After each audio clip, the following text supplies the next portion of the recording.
C'est maintenant le temps d'une nouvelle capsule homophone. Cette semaine, on étudie la différence entre le son S-O-N-T et le son S-O-N. Alors, comme à notre habitude, on va commencer par déterminer à quelle classe de mots appartiennent nos homophones. Donc, S-O-N-T, c'est un son qu'on a déjà vu. On l'a vu quand on a étudié le verbe être. Donc, si on dit « ils sont gentils » ou « elles sont belles », il s'agit du verbe être, donc on écrit S-O-N-T. Par contre, S-O-N n'est pas un verbe, c'est plutôt un déterminant. Donc, on peut dire « son chandail » ou « son chat ». C'est quand c'est un objet qui lui appartient. Donc, on part de notre classe de mots pour trouver nos astuces. Donc, pour le verbe être, je vais remplacer par un autre verbe être. Je vais prendre « était », qui est un verbe à l'imparfait.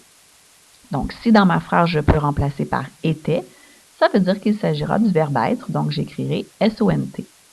Par contre, si je ne peux pas remplacer par « était », à ce moment-là, je saurai que c'est un déterminant.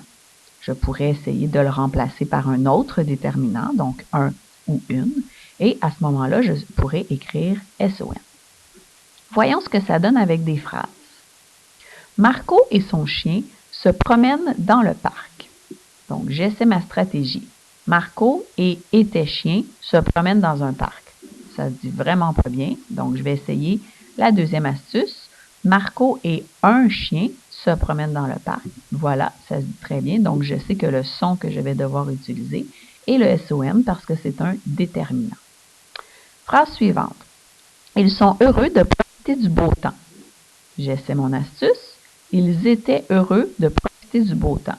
Ça se dit super bien, donc il s'agit du verbe être que je vais écrire S-O-N-T. D'ailleurs, si tu veux une preuve supplémentaire qu'il s'agit bien du verbe, tu pourras utiliser le truc du verbe conjugué, donc mettre ne pas autour. Ils ne sont pas heureux de profiter du beau temps. Ça se dit très bien. Donc, preuve supplémentaire qu'il s'agit d'un verbe.